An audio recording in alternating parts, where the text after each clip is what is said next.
Starting event. Starting event. We are live, and Holly's going to be joining us just a moment, which is awesome.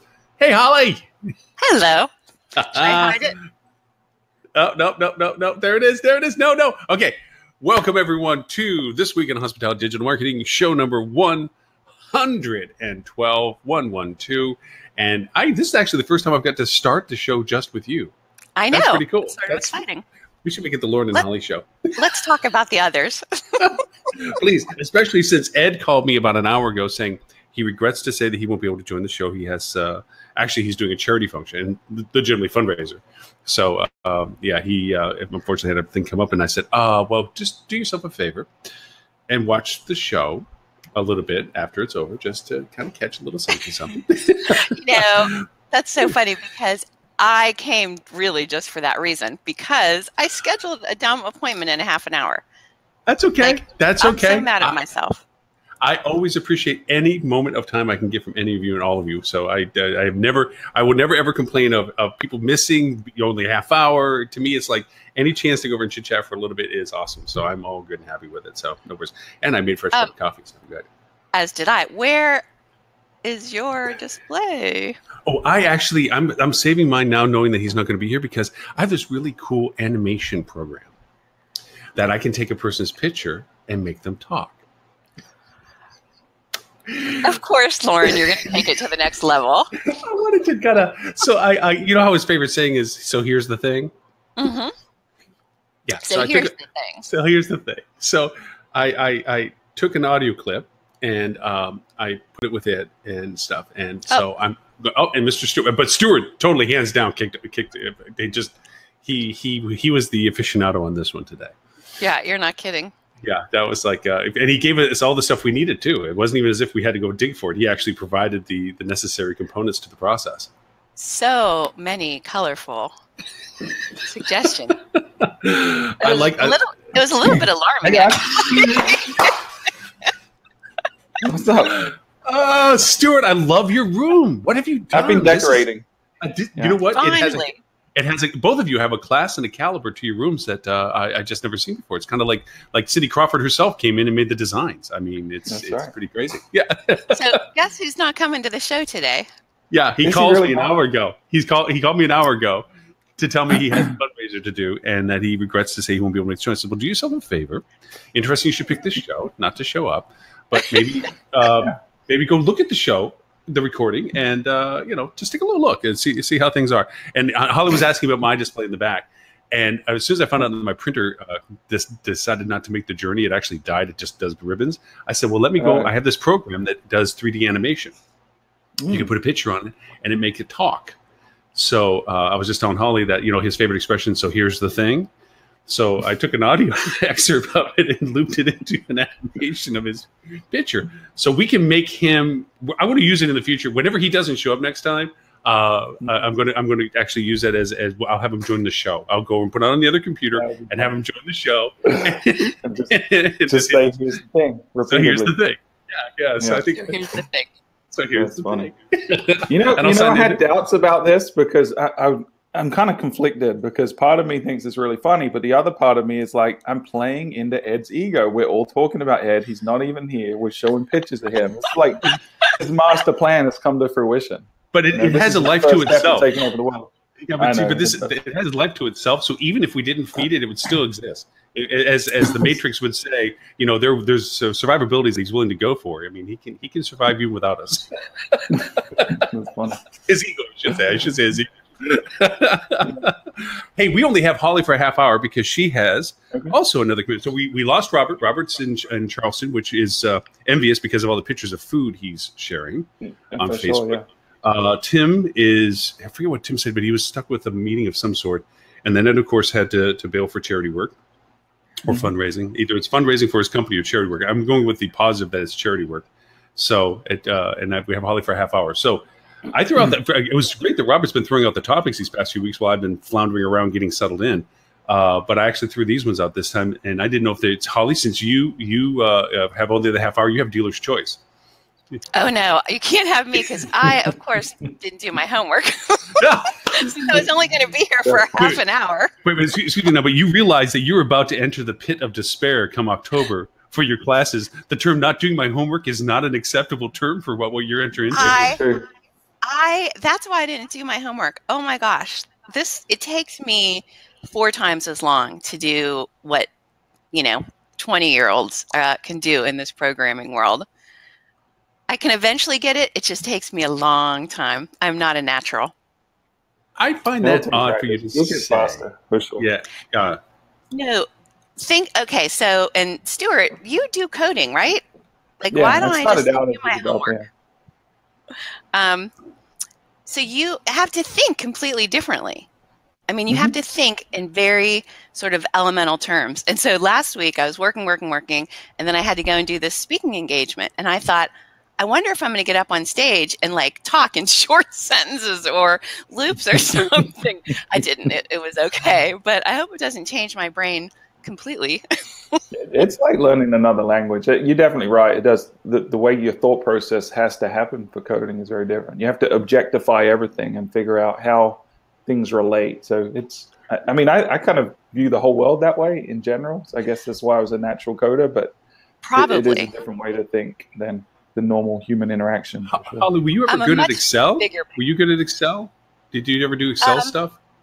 I liked Excel. I actually wrote some code 20 years ago, and it was insane. Like, I wrote this really complex program and I loved it, but it took me 6 months and I never saw humans, and it probably would have taken my boss, who was good at it, 8 hours. Hey, but there's nothing quite like that eureka moment when you cracked it and you finished it and there's no bugs and you accomplished something. You created something out of nothing. That's such a euphoric feeling. Here's the other thing, and I know that there's scientific research that supports this, but it's incredible to me. So you come upon a problem, you fight with it, you go to bed, you're exhausted, you wake up, and your subconscious has solved that problem. Yep. I mean, come on. It's incredible. Yeah, it's pretty cool. Yeah. How does that work? The brain is a mysterious thing, for sure. But it is. For sure, take a break. When you're running, your head is butting against the wall and you cannot solve a problem. Just take a break, go to sleep, just empty your brain of those thoughts, and your subconscious will often figure it out. You're exactly right. Yeah, you sit down the next day and you know exactly how to fix it. I will say that not to say coding Einstein or something like this, because it is coding Einstein, but you can't solve your problem with what got you into making the problem to begin with, kind of thing. And that always is like my go-to. If I'm stuck and I chase this tangent down thinking it was the absolute answer and it isn't, then it's like I keep hitting and it's like, well, wait a minute, maybe if I just stop thinking like what got me here and think differently, and it usually is the one trigger switch for me to get out of my hole sometimes, and then other times it just doesn't work. Hey, just to do my age, my first coding I ever did was to go to Radio Shack and go on the Tandy and go over and do the Commodore and put line 10, Lauren Gray, line 20, read line 10, and make it go in DOS over and over so my name would go across the screen. Well, I think mine was the same. It was probably a Spectrum, not a Commodore, but it was very similar. Yeah, it's a sad thing to admit that. But hey, that's just how fast now. I mean, even just recently when we opened up Google, Google's 19 years old. 19 years old. Think of the change in the world in less than 20 years that whole propagation is created and so forth. It's mind-blowing for it. Well, some stuff. I mean, I have actually thrown a couple of tools and stuff into these things. If you don't follow a platform called AppSumo, it's really a cool platform for startup softwares that are needing to get critical mass and usership, and so a lot of really neat early adoptive software comes through those. AppSumo, and one of them was a thing called Promo Republic. And what's really cool about it, and I just want to throw it onto the show today because it was a tool that I've been using, and it's literally a lifesaver when it comes to scalability. It helps with everything that's going on socially. It has trending and so forth. You can look up topically on all the social platforms. And in it, you can create your post, either just literally pluck it out of a calendar and say, yes, I want to use that, or take it and then put it into a template, add your own little twist to it. You can schedule it, and you start creating this calendar of stuff. And you can do it topically and so forth. And it's a pretty neat program. And they have a neat tool also that will allow you to review your Facebook page and just see how well you're doing. It's just, this is, since Ed's not here, this is the anti-Ed thing, because Ed hates when I keep saying to small businesses, there's things they can do for themselves, because Ed doesn't want that. He believes all things should be handled by the professionals and don't let amateurs do it. But I think that there are useful functionalities. I can't believe I was almost going to defend Ed. It's just the way that I am. He would say, no, they just shouldn't be spinning their wheels. They should have a strategy. Mm-hmm. And I think that there are enough people out there that have no opportunity to bring an Ed or anybody into their budget. I mean, they're getting to the point now where we're rolling into October. Their budgets are all but finalized, or at least all but approved for 2018. Some have lost the battles of getting more resources and so forth. Some have just resigned themselves that they have what they have and that's it. And now they're sitting with that bleakness that there's going to be another time period coming up, whether it be 6 months or a year, that they don't have a solution to what they know could possibly help them. And that's where I think these little gaps fall in. I think there's things that people can do for themselves, if anything, to justify the case study that other resources need to be brought in, just by showing some sort of moderate results at a very small scale. I don't know. Yeah, I agree. If you want to, 100%. I think we live in a world where anyone can learn anything with applying the right amount of time and effort, right? So I think, sorry, my phone, I didn't turn off. I think I hung it up. It's probably Ed calling. 19 years ago, where, like you said, Google was invented. Before that, we had other search engines. But really, looking at YouTube as well now, I saw a stat. Actually, when I was reading one of the articles you sent out, there was an ad at the top for YouTube, and it said 93% of millennials use YouTube to figure out how to do something they don't know how to do. So I don't think you can become an expert overnight. I'm not saying that. And being an agency, I'm not saying that you don't need help from the professionals. But I think there's a very strong argument to be made that if you're an independent property with finite resources, you can go figure out some of this scrappy stuff and produce a minimum viable product to show that it works to warrant investment further. So things like Facebook advertising, it's really easy to learn in an afternoon just by watching YouTube tutorials and things like that. Mm-hmm. So go dabble with this stuff. It doesn't mean you're going to be the best, doesn't mean you can go start a new career in it, but you can do enough to make a profit and prove the concept, and then invest heavily and find experts that have gone through the learning curve and the pain points, and maybe we'll squeeze a little more juice out of the lemon as well. Mm-hmm. And I think to that is I'm beginning to see that there's a viability to understanding the landscape. Like, okay, Holly, you've decided to climb a mountain, literally, in what you're going to do. That's what I do. You've decided, look, this is where I want to get to the top of that. And I want to learn this to get there. And I think a lot of people are just intimidated by the fact that they don't have an understanding of the lay of the land. Not everybody has to become very good at Facebook advertisement or coding or SEO or any sort of particular, but they need to understand the value propositions each represent. Because at the end of it, they get to decide whether they're going to invest resources, monies, or time into doing those things that they think they're valuable. And that's the part that's missing for them a lot of times. Is it's an all or nothing proposition. Either we're bringing in an agency that's going to do all this for you, or nothing's going to get done, and it's a self-initiative that people feel that they have to do to at least help themselves. So I think that sometimes just an awareness of what's out there, to your point, Stuart, where it's like, hey, look, I may not be good at Facebook advertising, but I need to understand the value proposition if I want to understand whether I should be chasing that down or something. And I've always struggled when new things come along. I don't know. I'm a status quo kind of a guy. I like innovation. I like to look at what's coming, but I don't always understand it. Like when Twitter was first announced and started to take off, I really couldn't grasp why people wanted to be limited in what they were saying. And it wasn't clicking with me until I rolled up my sleeves and created an account and went and started engaging with people. And then I had that eureka aha moment of the sense of community that it brought. So I think there's a lot of folks out there that are scared by technology and scared by the new stuff. And, I went through the same thing with Snapchat too. Didn't get Snapchat. I was like, why do it if it's going to disappear? Until I started engaging with colleagues and friends on the platform. So sometimes you just need to get your hands dirty, roll up the sleeves, and go just try it, and that's how you learn. And then you'll figure out, this is how people are using this platform. How can I leverage that to help my business as well? It kind of came from. I've always believed that that's critical, because when I used to have restaurants, I would never have a position in the restaurant that I didn't know how to at least do. I may not be best at it, but I knew how to do it. And it proved valuable time and time again, because I'd have a cook that in the middle of a rush got mad and said they're going to quit. And I'm like, yeah, you can quit, lose your job. And yes, it's going to be slower for food to come out, but I can cook your slot and we'll get through it. And the restaurant will suffer, but you're going to suffer worse because the next day you're going to be looking for a job. So, these kind of mentalities that went into hotels, the same thing. Housekeeping appreciated that I could come and clean a bed. And I was not the fastest at it by any stretch, but they loved the fact that GM would roll in and make beds with them on a day or something like that. And the same true with this stuff. It's like, you can't speak about it unless you've at least tried. You can't, to me, it's like, you can't have an opinion about it unless you've taken from the perspective of it. So, I agree. Well, one of the things that I've been doing the last couple months is actually going out and training, which I never have done before.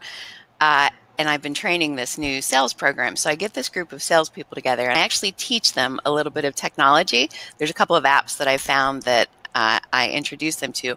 But what's so cool is I spend a little bit of time teaching them the technology, but then they figure out incredibly unique ways to apply it. And that's the ideal situation. To me, if you're a GM of a hotel, you figure out who your early adopters are that are going to embrace the stuff and learn it, and then get them to share it with everybody else, because you have people who aren't going to go out and learn it themselves. But if they can be taught, they can figure out then really how to apply it.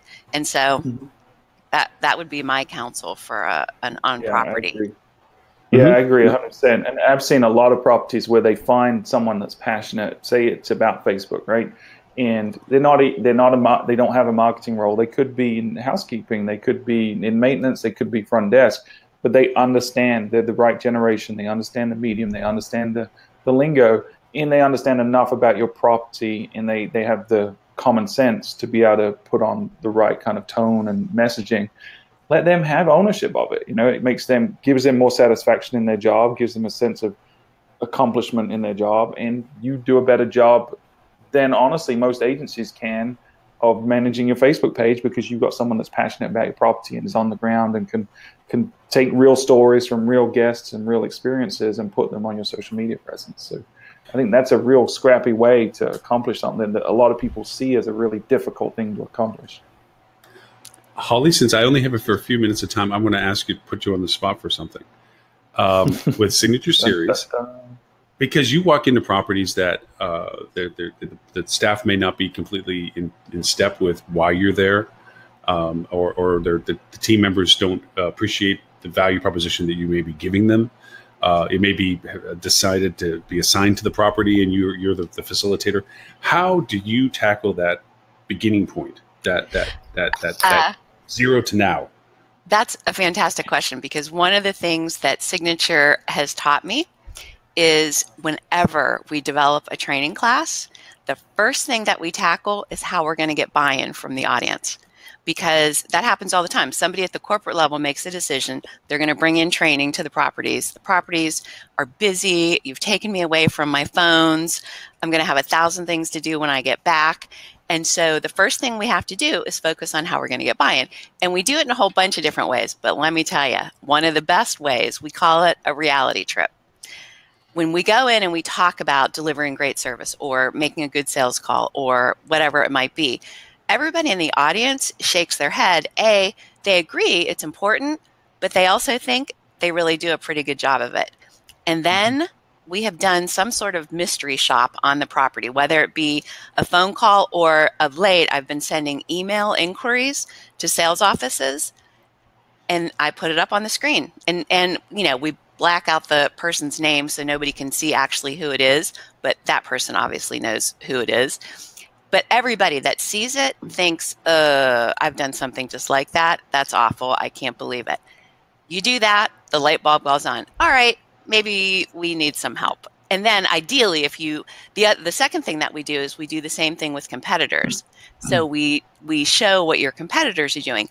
And the trick to that is your competitors really aren't doing much better than you are. That actually makes people feel better that they can succeed. If you show your competitors are doing an amazing job, they feel defeated and they're not going to be as open to learning.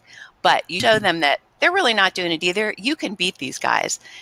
That gets you the buy-in every time. I've given you away the key to our kingdom, but we have trainers who, literally, when I sell training, I say to people, We spend as long as it takes to get buy-in from the group. Some groups are easier than others because if you don't get that buy-in, they're not open to learning anything new. You've got to get the buy-in.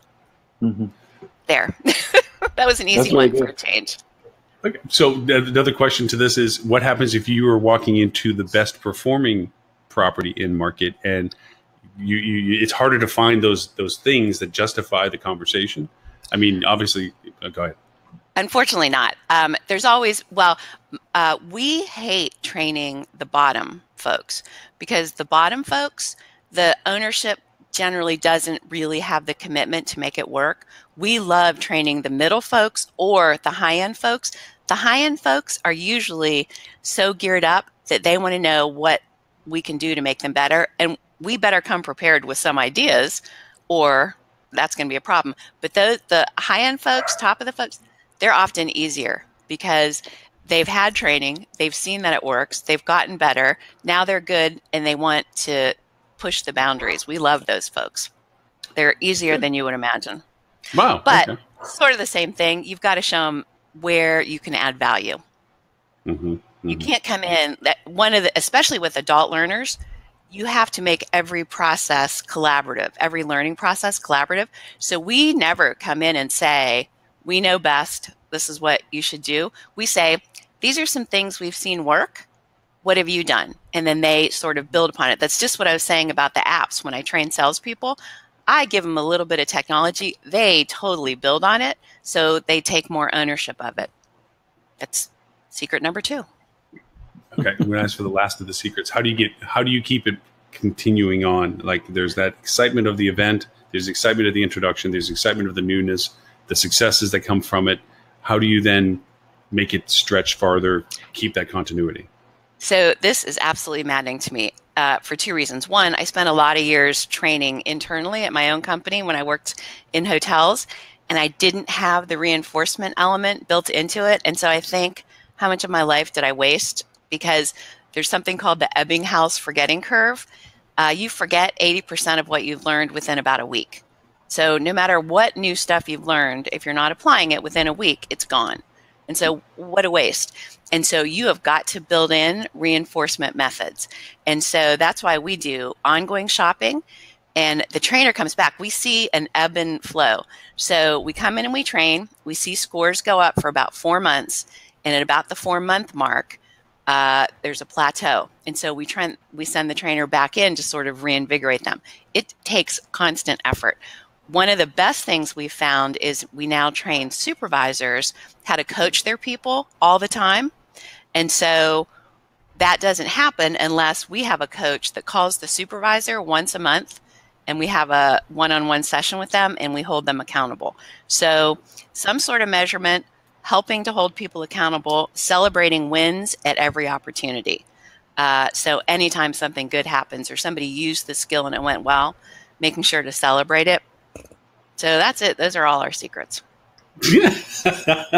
All right. One last futuristic thought then. How do bots fit into this? Because obviously, I mean, I threw a couple of questions, a couple of things in here, and it's the shiny thing. And I know we're not going for shiny things, but for the future of progression, because I got to go speak at Rocket next week. And so I got the fun task of talking about futuristic, what to be looking on the horizon stuff.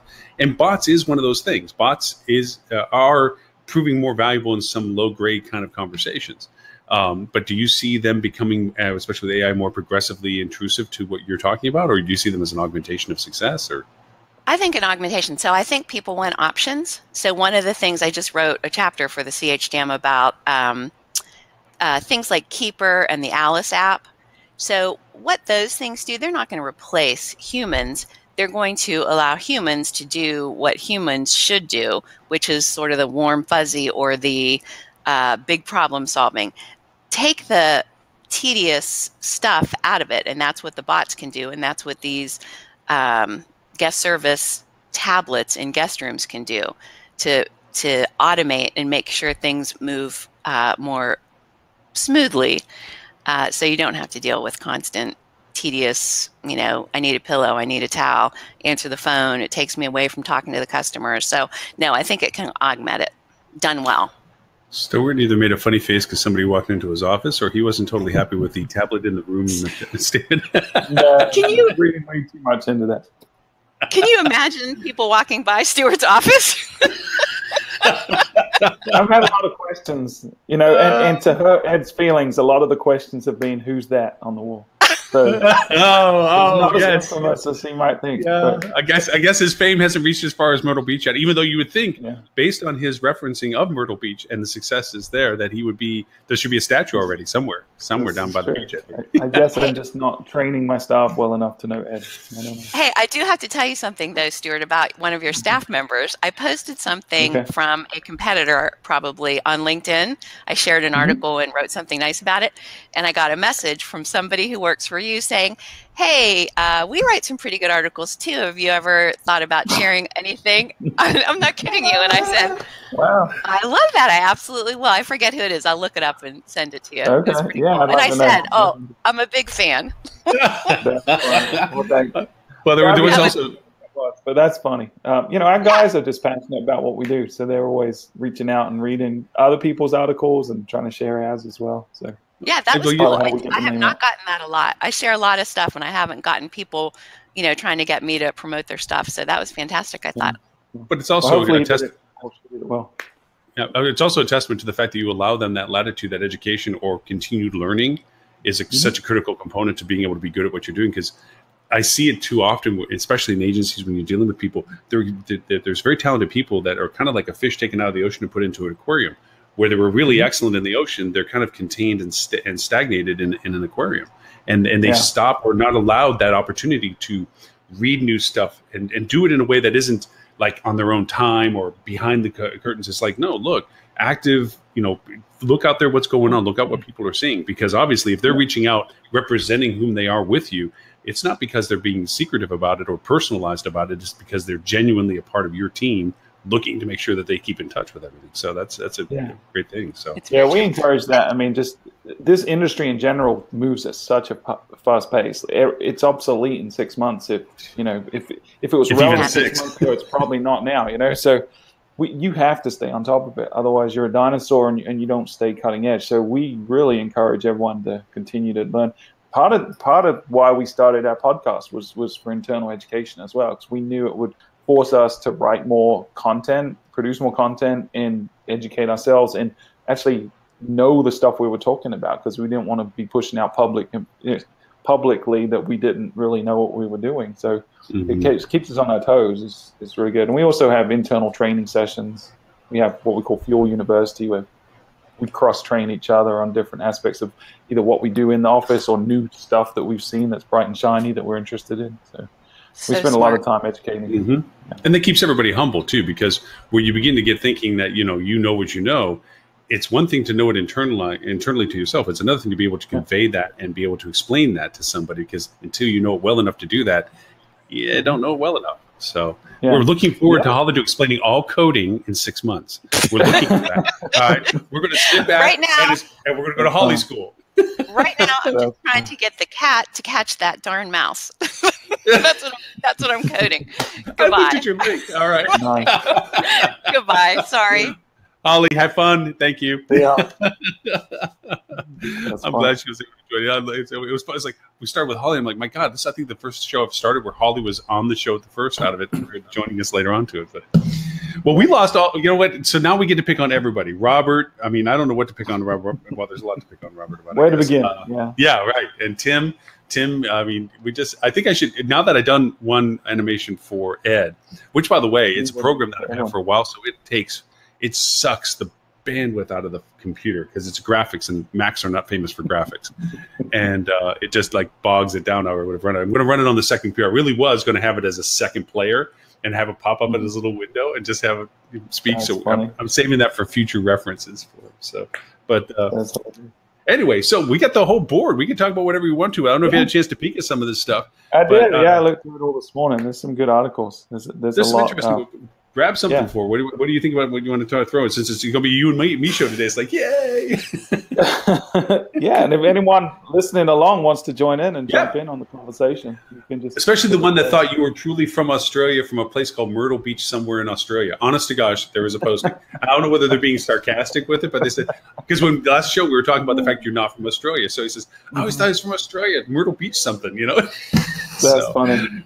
It's right next to Bondi Beach. Yeah. Yeah, right. Well, actually, Bondi. Actually, no, I take that back. Amazing beach, but totally not what I expected. Totally overhyped. I thought it was this massive half moon, beautifully huge beach, and it's really a very small beach. Beautiful beach, but not a really big beach. But yeah, it was kind of neat. But anyway, so which one? What do you grab out of the bag of stuff? Let's start on the Booking.com article. I think the person went on a bit of a rant. How they use stress. Stress to create urgency and create bookings. And so a couple of things. One, I agree 100%. Booking.com are using a lot of psychology to push people through a conversion funnel, no doubt. And I know you've spoken about this at Rock, and I've spoken about this in general, about how OTAs do a really good job compared to hotels of pushing people through a conversion funnel. So I definitely get it. I feel like they kind of missed the point. I feel like it was a negative toned article because they felt like they'd been duped into booking a property that maybe wasn't ideal for them because they didn't do their due diligence. But I would argue that Booking.com is the #1 OTA in terms of volume and it's grown so much because it does such a good job with the psychology and creating a frictionless experience. And it's just a pleasure to book on. It's my go-to place to book when I'm going somewhere out of town, just because I know it's going to give me every piece of information I need from every angle, and it is going to apply forward pressure, and I'm going to have a frictionless booking experience. So didn't agree with the tone, but I kind of agreed with what they were saying. But I think it's a good thing. Yeah, no, I agree with you because I didn't agree with the tone. And if anything, if for those to look at the link, the screen captures that they got to present their point really presented the point you're talking about, which is it is fundamental based marketing. You're providing a reference of value by doing a strike through or something like that. You're giving a sense of urgency by quantity, whether legitimizing the actual inventory available or not. You're presenting what is apparent in someone's mind. Am I losing an opportunity? So that's the stress they were trying to point, but it's like, no, it's quantifiable. If I walked into a store and they had 2 rows of water that I could buy from, and the shelves are stacked and they're all the same price, I have no idea if it's a good price, bad price. I have no issue about quantity. Maybe I want to wait because there's tons of water, compared to walking in and seeing shelves empty and seeing one on sale. I'm like, damn it, let me grab it now, because hey, somebody right behind me might just grab the last one. So it kind of feeds on traditional marketing, and this has been around this whole time. It's just, and then the other screen capture parts that they have, all the information on that screen is relevant. Cancellation policy, terminology, reassurance, social proof.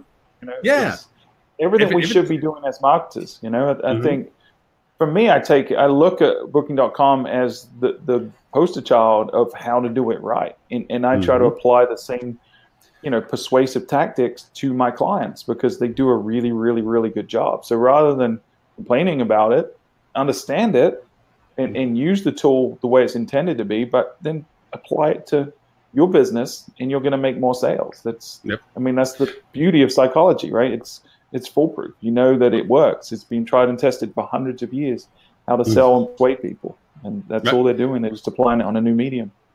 And to that point too, is like, from a client relationship, there are certain clients that's not a part of the strategy for 18 that we're discussing with them. And right now, this whole past few weeks have been like budget hell, because you have to justify every conversation with quantified cost, quantified revenue, and should it be or not should it be included into the budgetary process for next year. So that you have all these circular conversations as to productivity values and so forth. And some of the things that they like to hear but didn't like, they liked the positive that it was a cost reduction. They didn't like it because it was a identity reduction. And that was taking some hotels' websites and stripping out a ton of stuff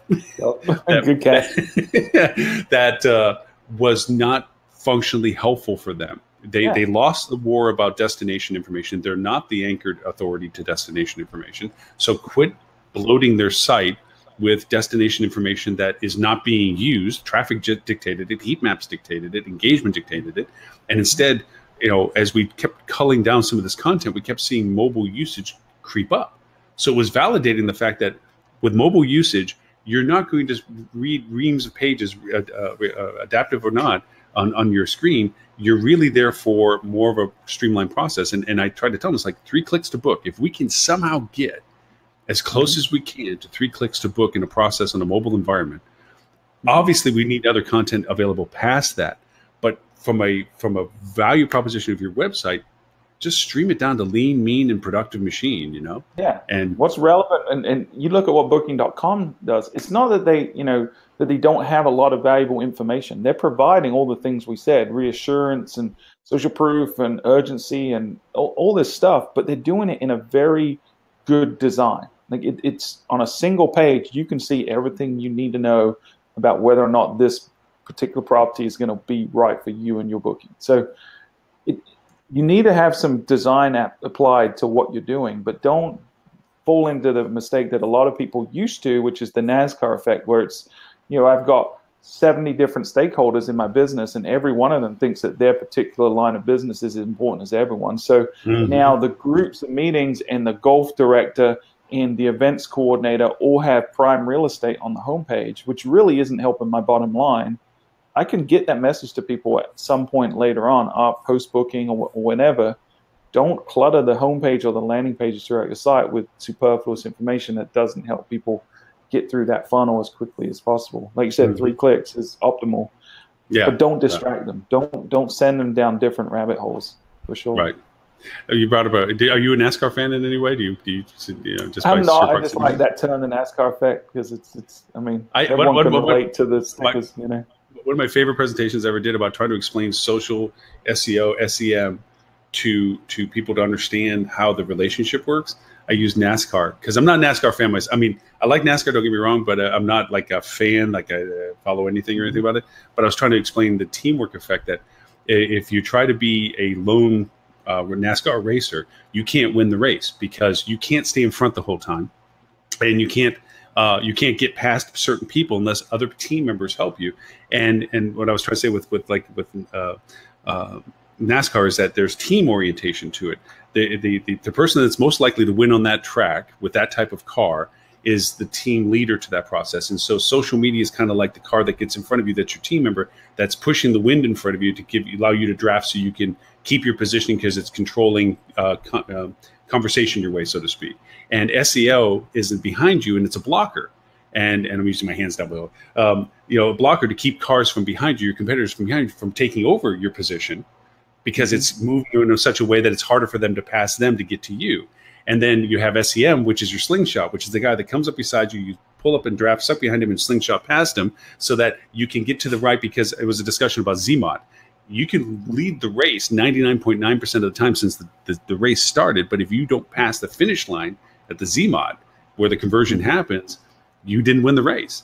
So that in mind, it's a matter of positioning. Sometimes you're not always in front. Sometimes you're in the middle of the pack. Sometimes you're not showing up for certain things, but you choose the time to make it to be the one who crosses the finish line at the right time. That was one of my fun presentations I did, I think, at High Tech a couple of years ago to try to explain. I had little graphics. It was really cute. But anyway, I digress. Cool.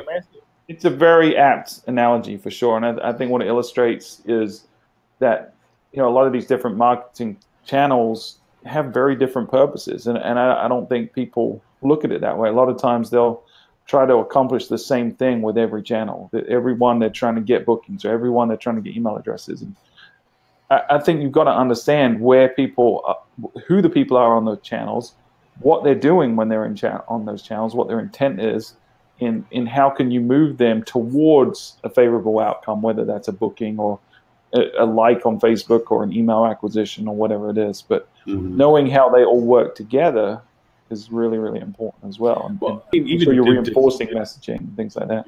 Yeah. I mean, even when you have discussions where I've had some people that you know, this is just, there's a certain dynamic of politics that go on when you're in a conference room with a client. There's players in different positions. I know I'm speaking to the choir. That there's people that are trying, they have their own agendas as to what they're trying to prove or validate their existence in the room or something like that. And they want to be able to point at something and go, "Ha, see, I caught them. So yeah, this is what's going on." And so they'll pour over what you're feeding them.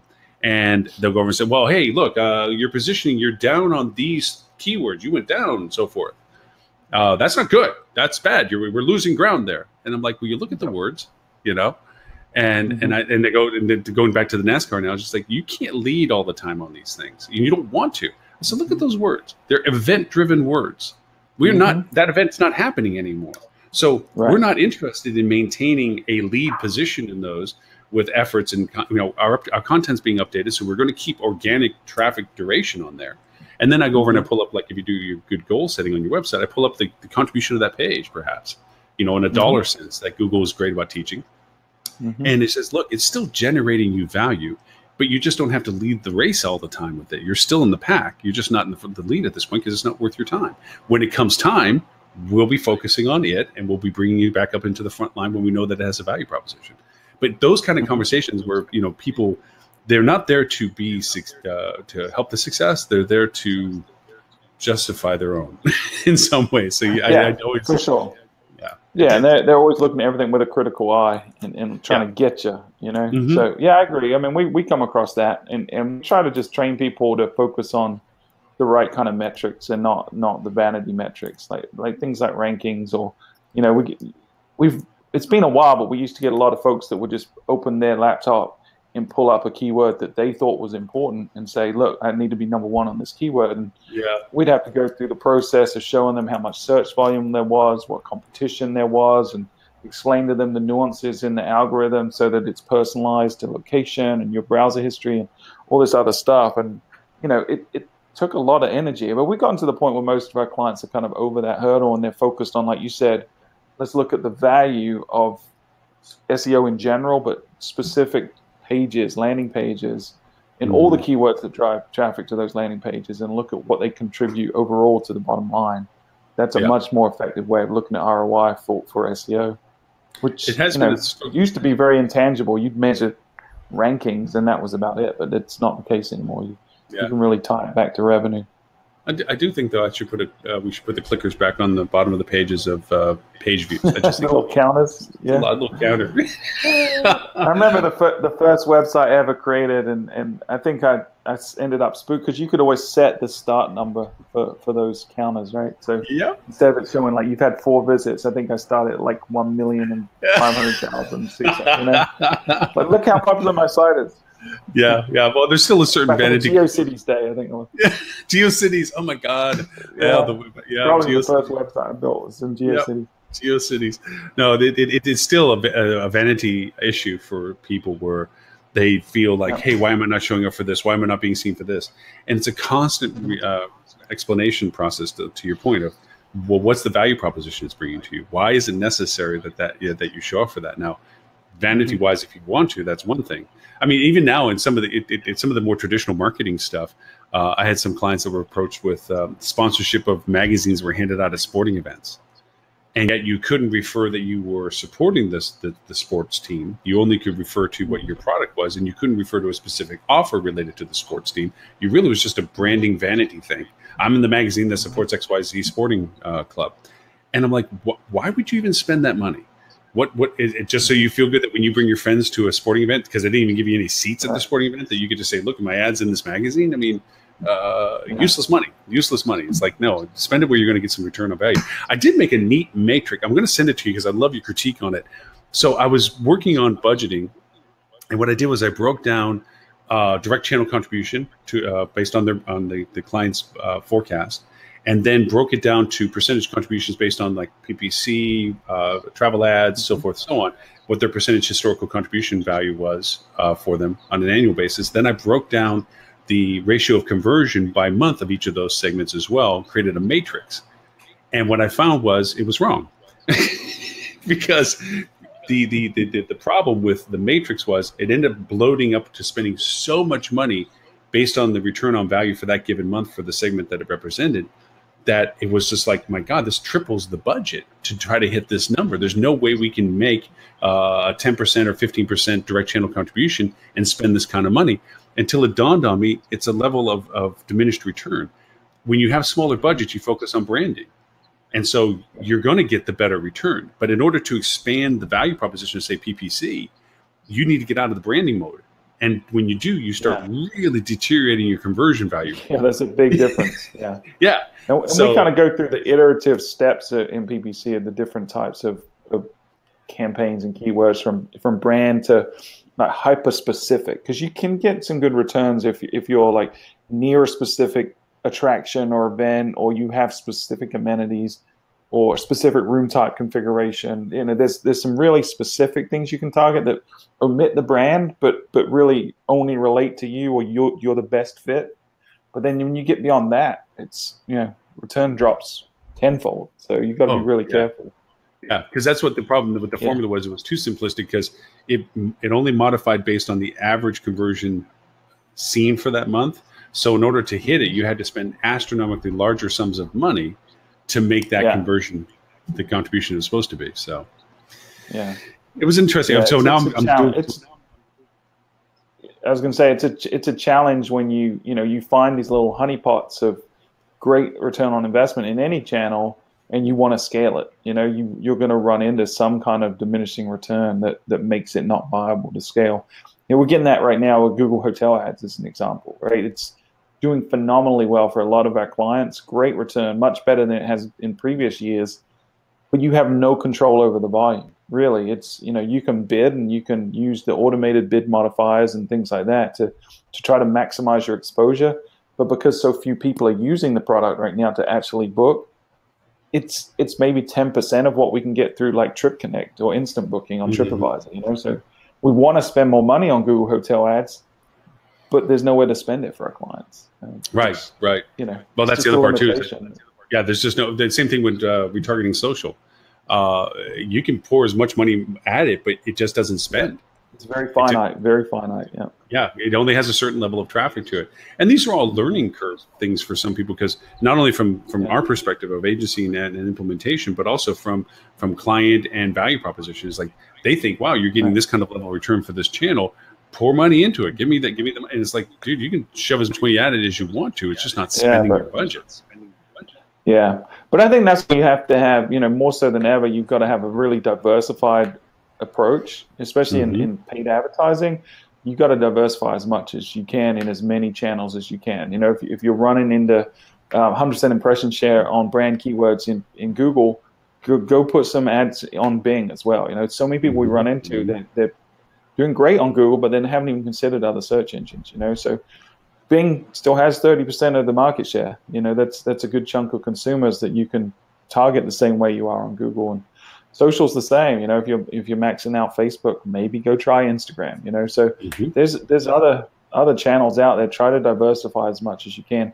And that's where, even though at the start of the show we were talking about trying as much as you can yourself, I think that's perfectly viable. This is where sometimes it pays to hire a professional that's used to managing multiple campaigns across multiple channels in a way that's going to be efficient, in fluid with the budget, because the worst thing you can do is set that budget at the beginning of the year and spend according to the budget and really not pay attention to ROI and shift the budget fluidly in a way that's going to maximize your return, which is what you really need to do at this point. You make a really good point. I think that's the distinction of where Ed and I tend to diverge on these things, but we agree. I mean, the idea is when I go over and say, oh, hey, there's this cool tool that does this or that, it's because you're at a very simplistic level of engagement. It's the entry level of understanding. And my thought of it is that it gives you a ability to learn the value proposition of whatever it is connected to, whether it be Facebook or PPC or whatever. It just gives you an awareness understanding. And then when you get to a point, like home repair, I mean, I'll do simplistic things, but I will not be messing with electricity or plumbing. Usually in the same case, so either way, but because to me, there comes a point where it's like, okay, it's one thing to replace a light bulb, it's another thing to put a new light switch in, and so that's where these things in, because what we're talking about when we're using these different segments of conversation, there's a and I had to explain this to a client. they see all of the tools being shoved at all of the initiatives at the same level. Like, okay, take all the PPC, travel ads, meta search, social retargeting in general, email campaigns, and everything that we're doing, all of that has to get pushed out. It's like, no, 3/4 of that has nothing to do with a localized event. You know, but fractions of it do. Mobile specific, PPC, time for events. You know, now you're getting segmentations within those, but they see that more is better on everything, and it's not. So yes, to your point, that's when Ed and I are in complete harmony with it, and I guess all of us are. Is that's when people like you, that's when it should be handled, because then that's the nuance, the variations to optimize the opportunity. Yeah, you can go at marketing with a hatchet and just kind of have a crack at it and figure it out for sure. But when you really want to maximize and you're on the scale where you're across so many channels and spending a lot of money, you got to be more precise. It's surgery at that point. You have to use a scalpel, and it's hard for an individual that wears 70 hats at a property to be able to master all that, really, and to be able to continue to learn and grow. You know, and that's why the agencies have an advantage, because they have a team that are all pushing each other. So, you know, if you have a team of 5 people and one of them's learned something new and then shares that with the other 5, and then each of those 5 learns something else new and share it with the other 5, the rate of acceleration of learning and experimentation and understanding is much greater than it could ever be for one individual. So that's how we're able to push ourselves faster and get better results, quite honestly, than individuals at a property can. I'm looking for an article that you had a part in. Hold on. Okay. It's right here. I'm going to put it up because I want. Here, boom. Okay. The What'll Make or Break Your Hotel in 2018. You were in that. I liked your statement. I was. Yeah. Although I don't understand the typographic and the Maxim One technology is not your ticket to getting ahead. And then you went over and had some interesting. So since I have you cornered on the show all to myself, I get to go over and ask you to expound on this a little bit. Yeah. What garnered this? What gave you the mindset for this? Because I thought everything was really good about it. Well, thanks. I appreciate it. It was a fun little experiment for us. So it was Fuel, it was Travel Tripper, it was Logic, and Stay in Touch.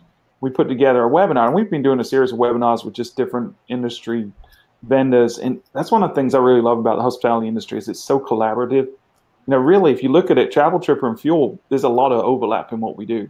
A lot of people consider us competitors, which we certainly compete on certain things, and yet here we are promoting each other and helping the industry, right? Because that's the right thing to do, and it's how we all learn. So, but we put together this webinar. It's slightly different format than most webinars that are kind of dry and, you know, follow along with the slides. And we wanted to do more like a panel discussion that you would get at a live event. So I think Stay in Touch came up with the concept of the 3 maxims, and we just, you know, I hosted it, and we went through lively debate about what we thought was really shaping the industry in 2018 from a technology standpoint. And the 3 maxims were kind of broken down. Like you said, the first one was technology is not just a way to stay ahead anymore. It's a prerequisite. And I think reality is everyone in this industry has to interact with technology and relies on technology to do their job more than they ever have in the past, and will continue to, especially as,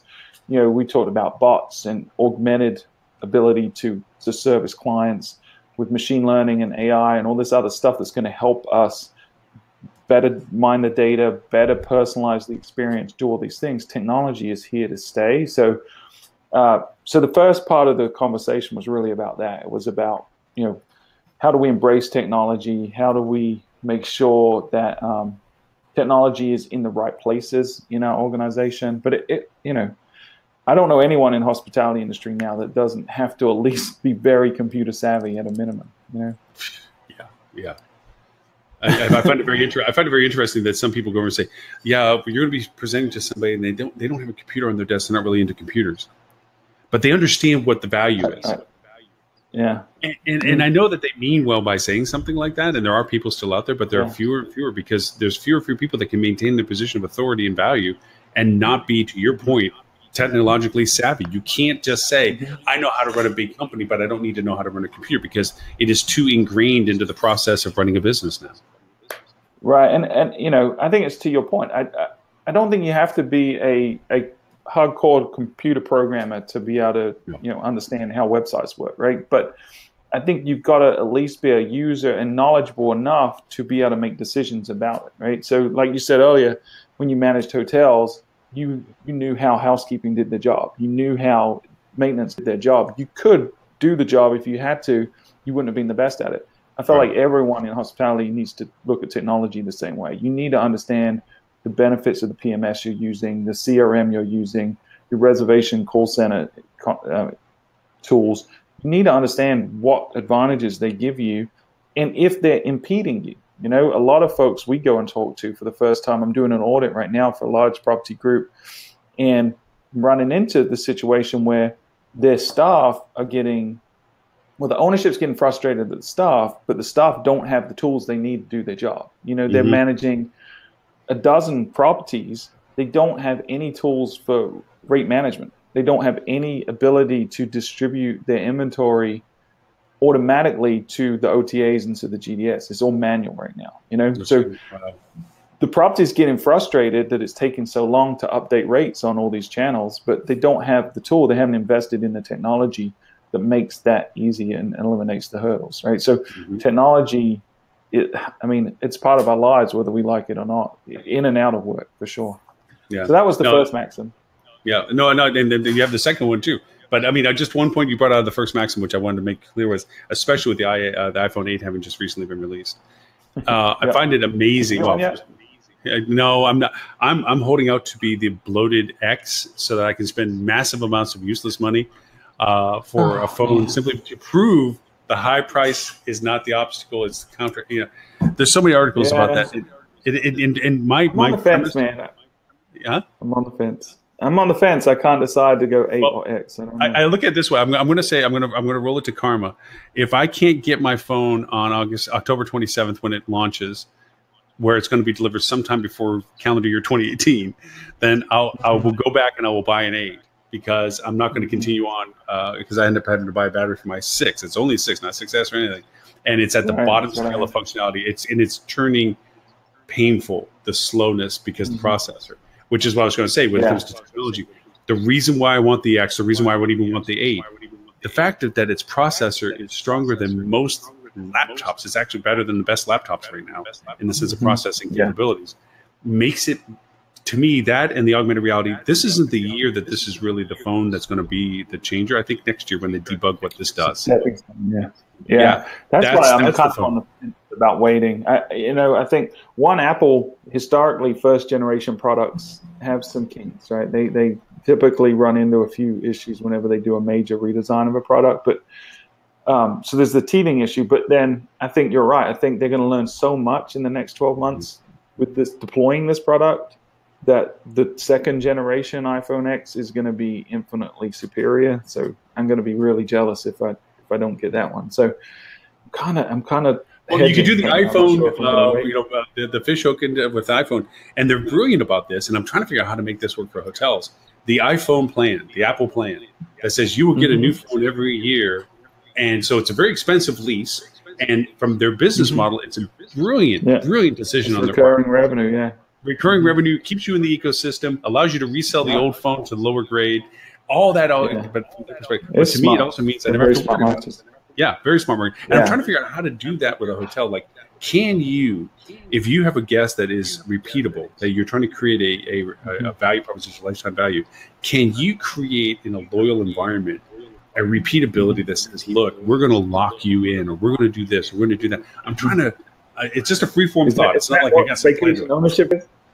Yeah, well, it is in that sense, but it also means but there's a certain need of flexibility and a certain need of value proposition that I don't think vacation ownership has, because that one is only this, only then, only now kind of mentality. Where I don't know, a lot of them have become more flexible with the point system. You can change. Yeah, a lot of them now. There's a much stronger value proposition for being able to go to different destinations and trading weeks, and so I think it used to be you're at this property this week every year, right? That was kind of the old model, but it's evolved so much to where I've got a lot of people that are in the vacation ownership business now, either selling or they've bought their own, and it's a much better product than it used to be, because we've ironed out a lot of the frustrations.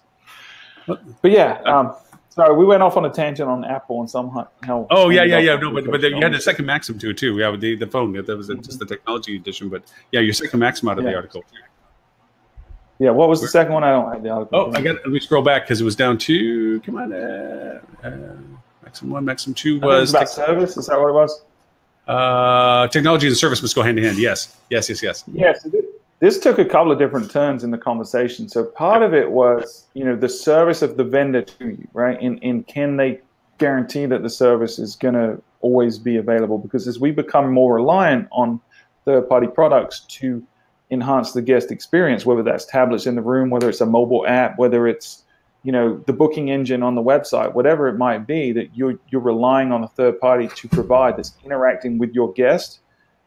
If there's a problem with that product, that technology, that's your problem. Your guest is experiencing with you, not with the vendor. So making sure that your vendor selection, that you're vetting, that you're investing the right infrastructure, doing all those things to make sure that as you enhance the guest experience with technology, it's going to be reliable. Because the worst thing you can do is promise your guest that they're going to get free Wi-Fi and then they don't get free Wi-Fi. The or if they do, it's crappy experience, right? Yeah, it's really slow. So, the free that they get is the lowest grade, right? Worst thing. Yeah, yep. Yeah, the cruise lines had the issue where they were pushing apps and promoting all the social activity on property with the cell phone service being so bad that it made it a bad experience. So you've got to be careful that you deliver on the promise of the technology and experience that you're giving through the technology as well. It's like you mentioned it. Don't promise keyless entry if it's not going to work. Well, and this is just to envision our inspiration, which is the pictures behind your wall on this. Don't minimize the rollout by putting it into a handful of places, because you're only creating disappointment for you getting people liking it and then going to a location that doesn't have it. Like Hilton did with their. Yeah, Hilton.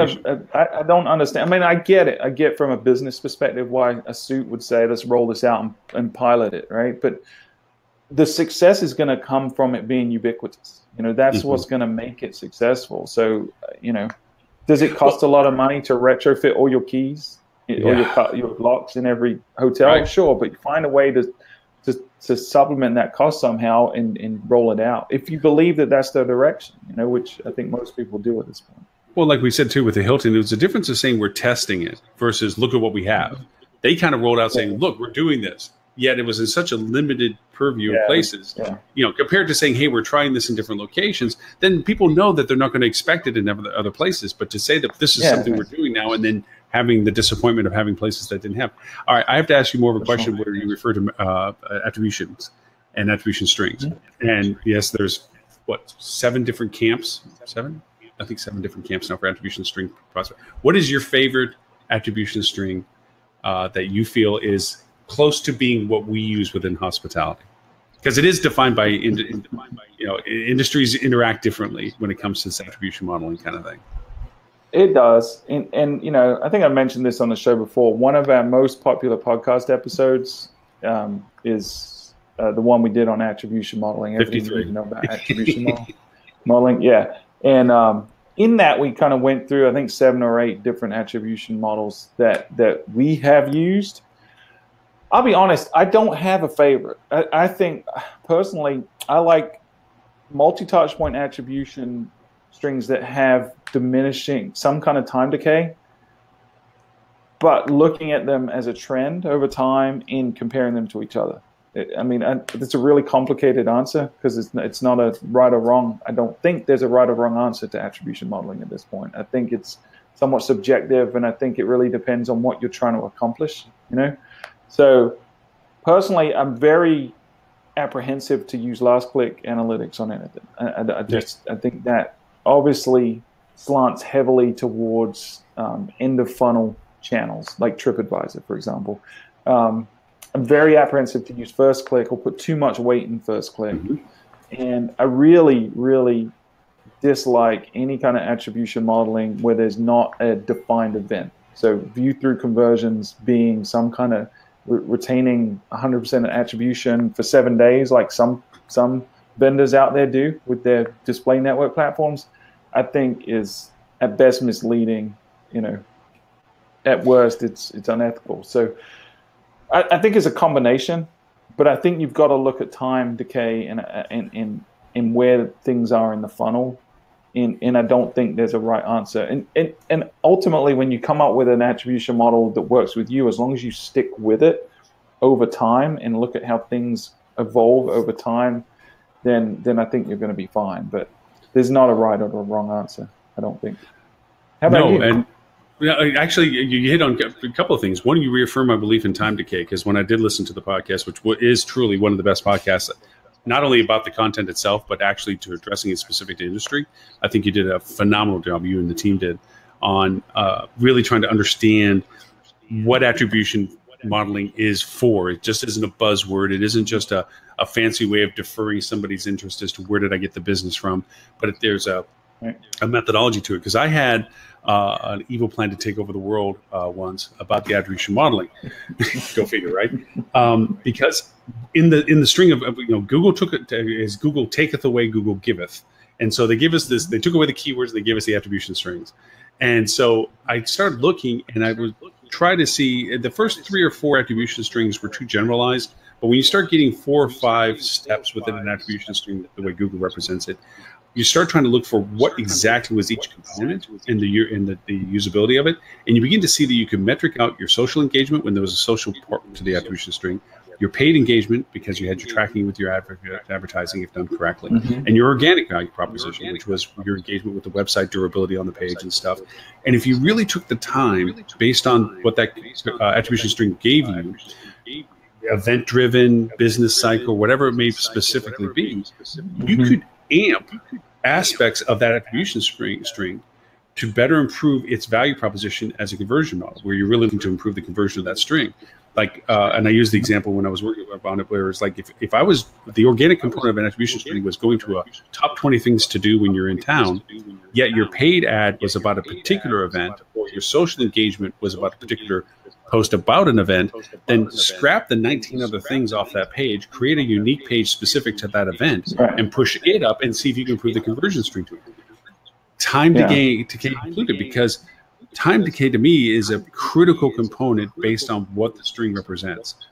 Engagement opportunity window. If you match it to your book windows or your business cycle, if it's related to it, you see there's almost a parallel of engagements in your attribution string to either the business cycle or event timeline associated with the promotion.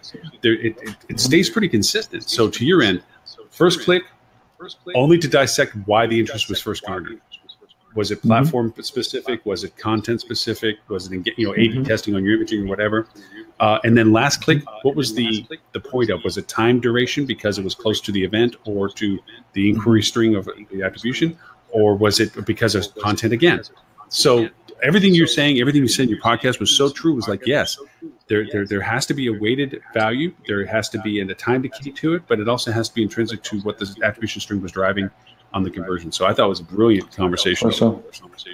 Yeah, thanks. And I think the other part that a lot of people miss on the attribution string is, we're measuring one transaction, right? So especially in the hotel industry, we deal with a lot of clients where, they have high repeat business, but maybe it's 60%, but that means 40% of folks every year have never stayed at the property before. But our job is not only to get them to stay at the property, but get them to come back again and again and again, right? So their behavior the first time we acquire them and the value of that first stay is really, if we're doing a good job getting them to repeat business, is insignificant compared to the lifetime value of that guest. So looking at attribution modeling, I think it holistically can be misleading, because sometimes I might get a lower ROI from a specific attribution string that is generating new business, but I'm okay with that because I know I've got a good percentage of increasing the value of that guest, versus if this attribution string specifically is targeting Like if it's starting from my email campaigns to guest history, I know that those are previous guests. So it should cost me less. My return on that spend should be lower. So I think there's so many nuances and complexities to it that I think we get into a dangerous situation when we try to use a one-size-fits-all methodology to measuring success, which is why I really like to look at the same data from multiple angles with posing different questions and with different attribution modeling, because I think that tells a more accurate story of what's really going on. It takes a lot of time and effort, but I think it's worth it in the end. Jeremiah says, I have a bit of an echo. Sorry about that, Jeremiah. And Jeremiah is also asking, can I ask a big question on attribution modeling? Are you sure the traffic is due to your outbound marketing or just your inbound? Well, I mean, I think it depends on the channel, the campaign, whatever it is. And I think attribution modeling in its broadest sense is really a way to measure all activity, inbound and outbound, right? So certain behaviors, certain strings are going to be more focused on deliberate acquisition of pay-per-click campaigns or email campaigns, and then some are going to start from organic search where you're harvesting an intent. You're pulling someone in that they're seeking you're not creating the demand. So I don't really know how to answer the question other than say yes. He's giving you an example, the way he's interpreting outbound, inbound, because I have an answer to it too. So outbound is selling a steak to someone who just ate a steak. Inbound is selling a steak to someone who's hungry. I'm going to go to one statement to this, and that is that one of the hardest things I had to describe to clients or previous employers or so forth was understanding that nothing is linear, and yet attribution modeling is in a linear format. And you're dealing with a globalization. You're only talking about the frequency of engagement according to what is measurable by you with the engagement of the person or whoever's in connection with you. And so even though other things had been done, they may have hit you and then went off to 15, 20, 30, 50 other places to do it, or latency of time or change of interest or whatever. But then when they came crossing your path because of an ad or social post, because you were showing up in their news feed or the ad popped up for whatever reason, retargeting, whatever, they engaged with you again. And you're perceiving it in a linear motion of time, when in fact it's this whole global, every which direction but loose. The outbound inbound question turns a little fuzzy in my mind, because what may have inspired the engagement was Jeremiah, to your point, because I was hungry, may have now re-included the fact that I have already fulfilled that hunger by going to a steakhouse, and now want to see why you're different than the steak I just ate. Is it outbound or inbound at that point? Did it start outbound? Should we attribute it to that and make it inbound later, or vice versa? I think it's challenging to say that your attribution string is really tailored to the content that's in that string as to what it was inclusive of. Were you out to garner business, or were you out to reaffirm the value of your business from having previous engagement? So because of that, I think the attribution string can kind of lend itself based upon what the components of it are, as to whether or not it's from an outbound or inbound perspective initially. But it's like the quantum thing. Nothing's real unless it's observed. If you're not there, you can't tell. So we're only seeing a fragment of the engagement. We're not seeing the entire spectrum of their conversations. So. Yeah, I mean, there's a lot of things that we don't know about, like data points, right? Whether they're seeing offline interactions with your brand, whether they're having conversations with their friends, whether the same person's using multiple devices from multiple locations. And, because you could have an attribution model that leads to conversion on mobile or desktop, where that same person was on the other device at some point that didn't lead to conversion, right? So I think you've got to use attribution modeling cautiously. I don't think it's the gospel in terms of making every decision. I think it's a guiding tool to help you make smarter decisions each and every year with your marketing budget. And really, it's a great problem to have, because 20 years ago, before we really had reliable analytics, we were guessing. We didn't know what was working, what wasn't working, and there was a lot of gut and a lot of anecdotal evidence to tell us where to spend our marketing dollars. Whereas today, even if we're not precise, we're accurate enough with attribution modeling that we can make our best guess at what is working, and certainly clearly see what isn't working and know where to cut the budget when when necessary. So I think absolutely inbound and outbound, to answer the question, you have to look at with different models, because I think the trigger points, the start, the time decay, probably going to be very different. The incubation period is probably going to be very different.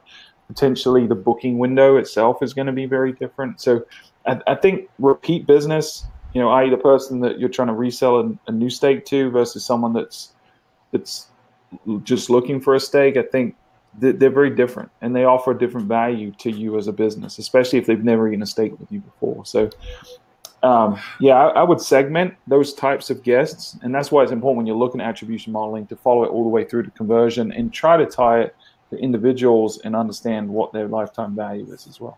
Right. I guess I remember one explanation I gave to somebody that I kind of thought, hey, that was pretty good. I like that one. Was if you had a flat tire, going to Google's micro moments thing, you had a flat tire. Your first engagement is to get the tire fixed, and so that's your focus. Okay, and then Jeremiah, to your point, that might be an inbound marketing. Okay, I need something. And then I get my tire fixed. But then the residual of it is I need new tires. It wasn't the initiation of it. It wasn't the causation of the engagement, but it is the transition of what would be the progression of what's next. It's like, I got this tire fixed, but in all honesty, I don't want to run around on a repaired tire. Maybe it's, it's pretty worn out already. Let me go get new tires.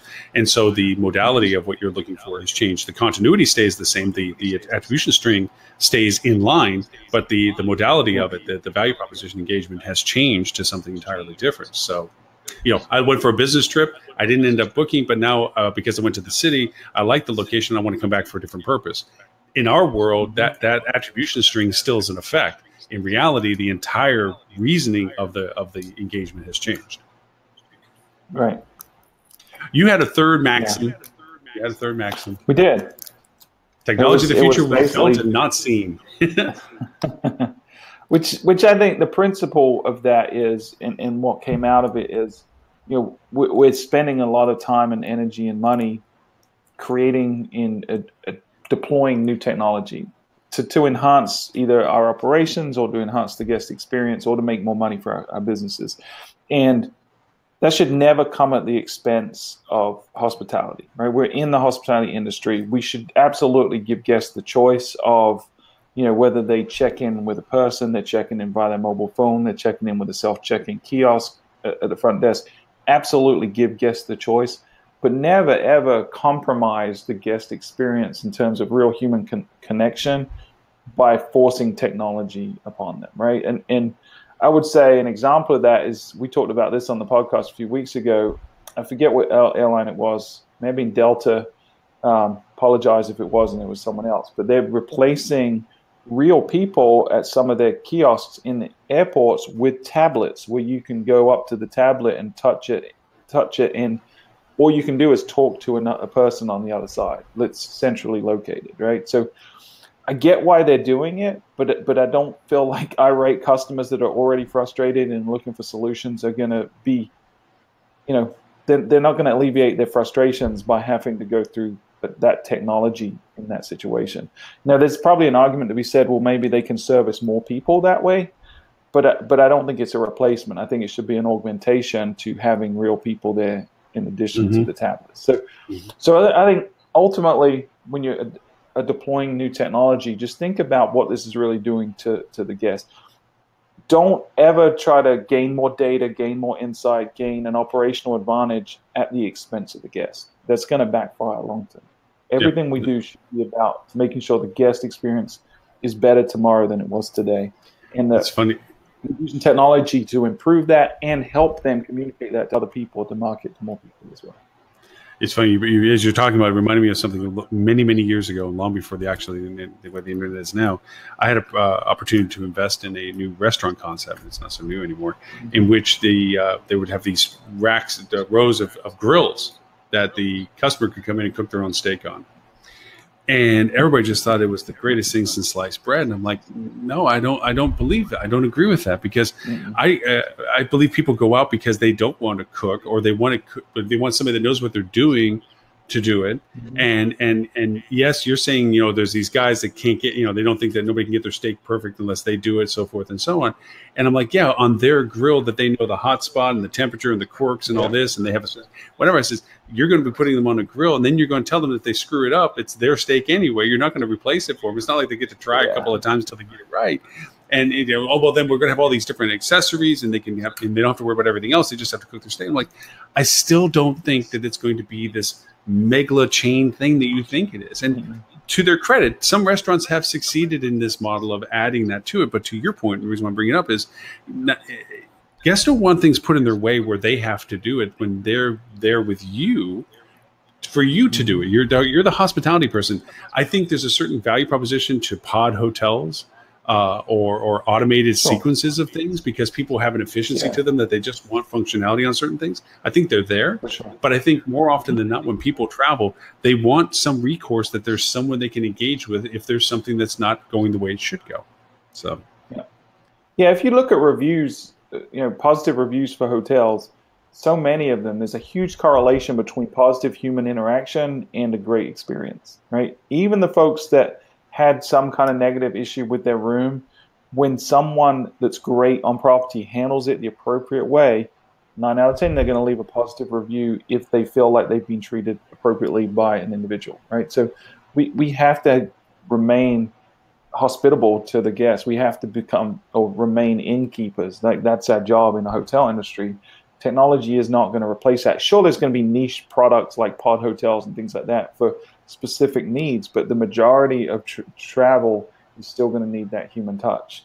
And I think brands are getting that. I think if you look at what some of the brands are trying to do to enhance guest experience and give more information to the reservationists that are checking them in to make sure that they can accommodate specific requirements for guests, things like that, I think are ways to use technology in a positive way, but don't put it in their face and make it clinical or more friction than they had before the technology was there. So that was part of that maxim. The other part of the maxim was we were talking about the same thing we talk about on this show, which is the bright and shiny stuff that's out there, and I think everyone agreed mobile is still critically important, and the industry as a whole is behind the curve when it comes to mobile, especially websites and booking engines. Mobile guest experience in general. And then, there was a little bit of talk about, bots and AI and things like that and how that's going to disrupt. I don't think AI realistically is going to disrupt the industry in 2018. I think we're a little ways away from that. It's going to enhance it. It's going to continue to augment it, but it's not going to be a disruptor. Things like bots, the same. I think you're going to see more and more trickle out. We've seen Expedia try it, Kayak try it. We're going to see individual chains try it a little bit, a few independents here and there, because there's tools now that make it easier to do it. But it's not going to be a majority of people adopting in 2018. So it's not something people really need to worry about today. So again, focus on the basics of technology. If you do that, focus on hospitality, your property is going to be fine. Ironically, it seems almost in parallel to discussions that are going around and surrounding the S8, the iPhone 8, is the fact that when you look at the progression of phone development over the past years, there has become this commonality function. The phones are similar to previous design modems, pretty much, size, shape. In other words, it's kind of getting it right. So there's no need for these dramatic changes. Now, that said, there's always something that's new and unique to it, but it's more of a enhancement value, not necessarily a new shape, like Moto tried to do with their redo, saying, hey, look, rather than have a phone that tries to do all this in a small thing, we're just going to slap on attachments. And as novel as it is, as neat as it is, it really hasn't dominated like iPhone decided to do one day and take over the world. It didn't do that. It's a need for those who enjoy it, but it's not earth-shattering for those who didn't really want that or need that kind of stuff anyway. So same too with what we're talking about is that there's websites, like our conversation last week. Websites are kind of getting a certain commonality. Functionalities are getting a certain commonality to them and so forth. So rather than try to keep thinking that the only way to do better is to disrupt, sometimes it's a matter of being able to take what's being done well and make sure that's done incredibly well beyond what was just initially, do it the best, mature it into a better relationship thing. 3-click to book mentality, the streamlining thing, whatever it may be, do it better rather than saying, let's make purple and spinny letters and that's going to get attention and we're going to be different than everybody. It's not so much the difference anymore for it. So, you don't need to be disruptive or differentiate in a major way. You just need to be really good at what you do. have a good hedgehog concept, do something really well, you're going to be successful. Yeah, I want to point out one thing about the article, and for those, the link is earlier on to it and so forth. What I really enjoyed about this wasn't just the fact that you were one of the ones that did this, but the dialogue string. I like that. I like how it wasn't just, we're going to write this and it's going to be, this is topic 1, this is topic 2, this is topic 3, you know, and then do quotes within it. You allowed each person to have their progressive conversation, which I thought was brilliant, considering that it's very podcast-esque, very live show-esque, where it's like, hey, statement, position, feedback, recap, you know, questions. I thought it was really, really well laid out idea for it. Yeah, so we backed into it that way because it started out as a webinar. So it was essentially, we took the transcript of the webinar and turned it into a physical written piece, which is why it's conversational, because it started out as a conversation. So that's why it came out in that format. But I like it. It's easy to read that way, I feel like. You feel like you're listening to a conversation, basically. I mean, that's how it looks like. It's a progression of conversation rather than the pyramid, the newsfeed presentation. Peak point first, supporting arguments, and then conditional conversation afterwards. This is more like, no, it's a string. It's a linear conversation, so you can see each person's perspective differently as we go along. So let's see what Jeremiah's playing. This is us, like the 4 vendors really experimenting with the medium that we've been playing in for a while. You know, we've all done a lot of webinars, and we get a lot of success, a lot of leads from it, and help the industry, which is great. But we're experimenters. Every one of us likes to optimize and improve and try to be better tomorrow than we are today. And so the best way to do that is to try something new, and you're either going to fail or succeed, but either way you're going to learn something. So Jeremiah asked a question. I would say that most hotels don't have a basic outbound strategy. PPC and retargeting is still waiting till someone wants to have a stake. Your thoughts? Yeah, no, I agree. I think even on a very simple level of an outbound strategy, if you just look at the call center, you know, you've probably got reservationists there. If you have a good tool that can tell you utilization of your reservationists, there's probably a good amount of time that those folks are sitting there not answering the phone, right? So put them to use with an outbound phone strategy where they're either calling people that have called in the past month that didn't go on the book, or calling people that have booked in previous years. I think something really easy to implement, and it can yield really, really good returns. And then I think email still is underutilized. It gets a bad rap because everyone just straight away goes to spam, and sure, the regulations are getting tighter all the time.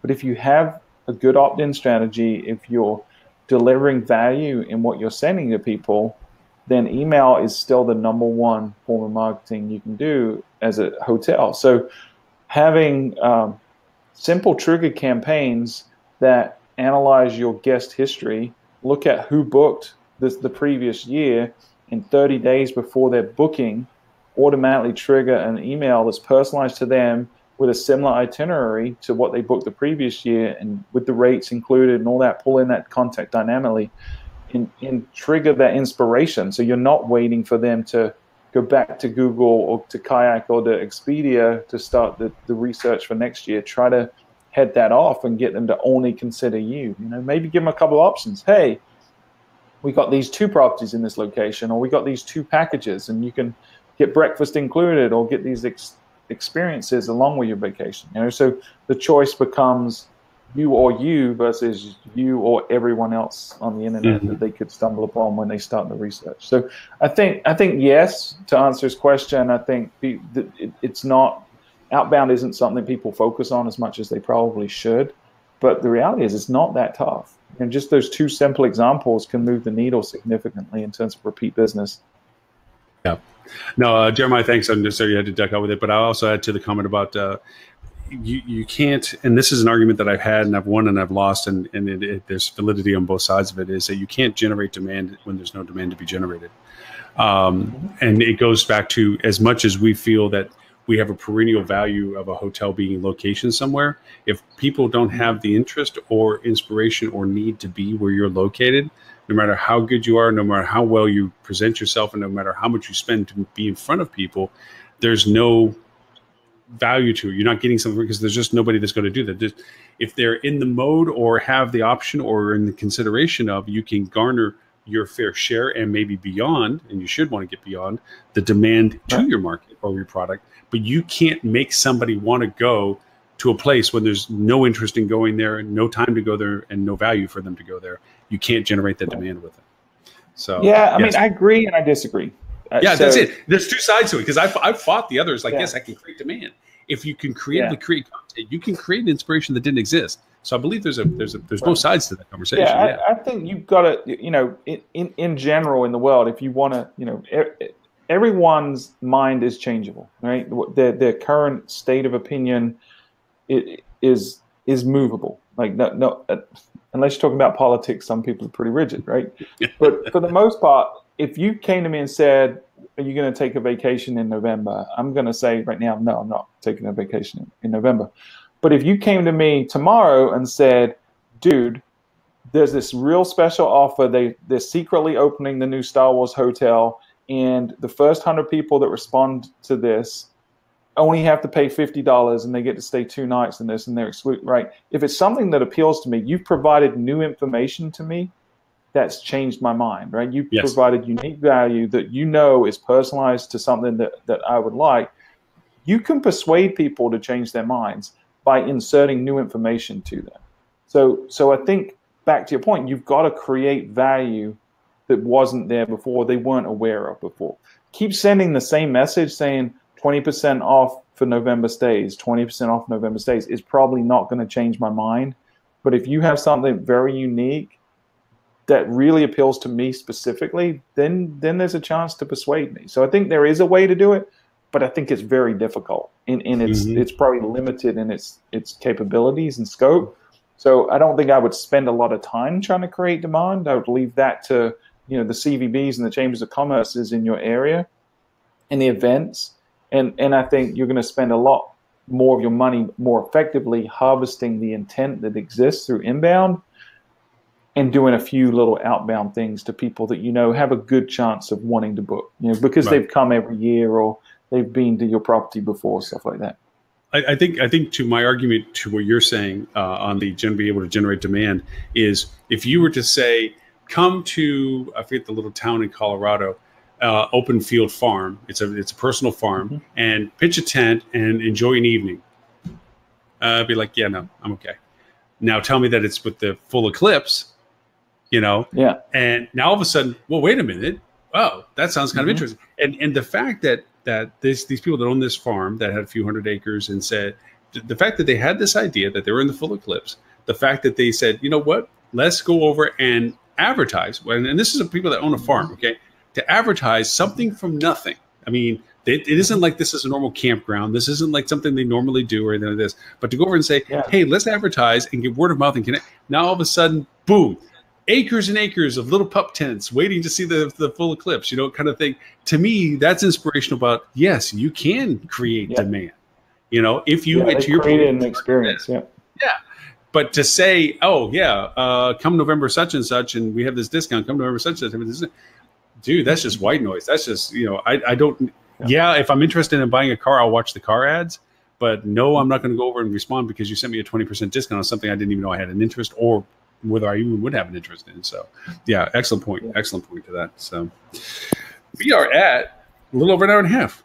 I don't want to keep dragging. We have like 15 art things we didn't hit, but was there anything out of any of those that were just like, hey, this is pretty cool stuff? Because the Facebook stuff we've kind of hit before with Cody. The dynamic ads are getting better. They're getting more mature. So that's interesting. They're adding some new features to dynamic ads for travel, which, I mean, I think is everyone should be experimenting with Facebook right now, because arbitrage is still happening. In 5 years' time, the ads are going to be 4 times as expensive, and we're still going to be doing it, right? So go spend money on Facebook. The targeting is better than any other medium.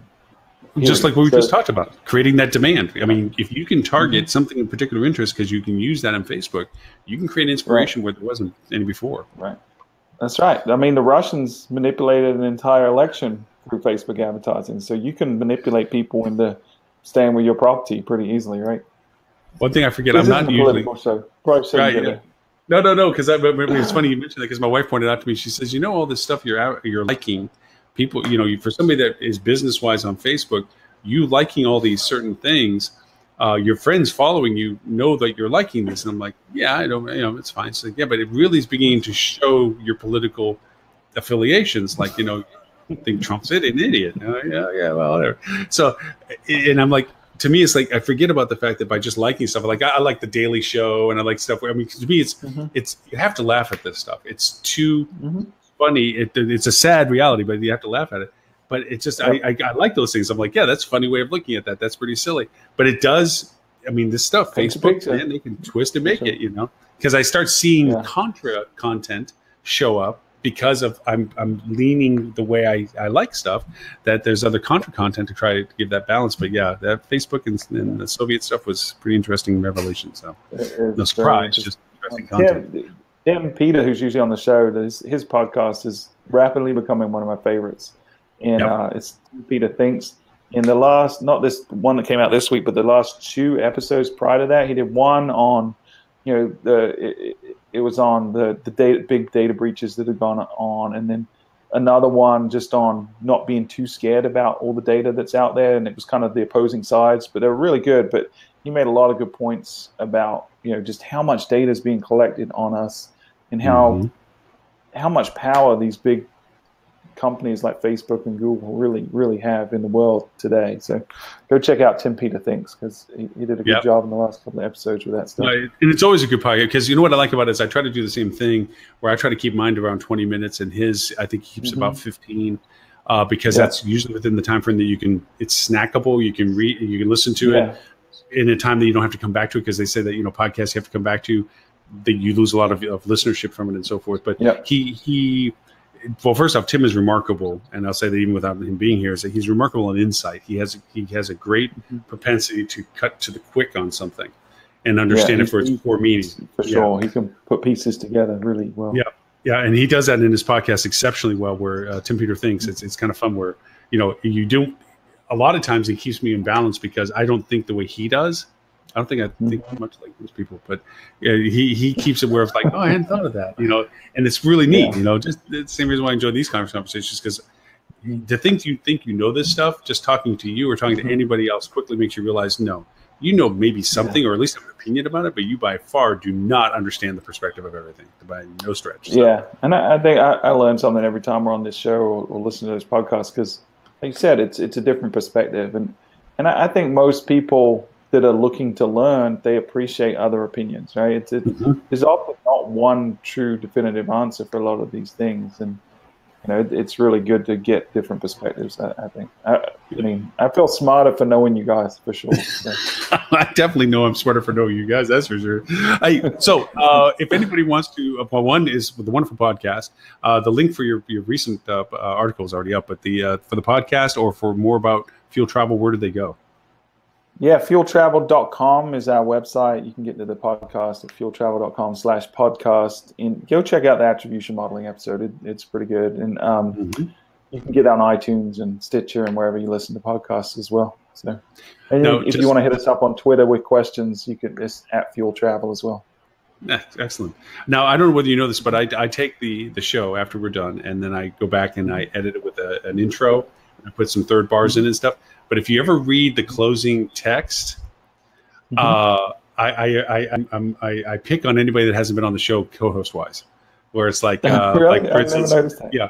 On the back of it, it's like I'll go say, our apologies to Edward St. Ange. We ran out of time to have you join the show. Kind of like what Jimmy Kimmel does to Matt Damon. All the time, where it's like, hey, so we ran out of time, just because whatever. But so I pick on those whenever's not on the show. It's like a special thanks to Robert for not showing up or giving any content this week or something. So back, because it's a lot to read at the very end of it, kind of thing. But it's my kind of fun way to do it. So you can take a peek at it.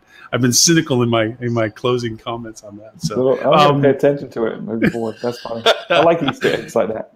We do that at the podcast. After the credits, we always put some weird. Oh, I love the humor breakouts that you do at the end. Yes, the little fun quips at the end. I think they're brilliant.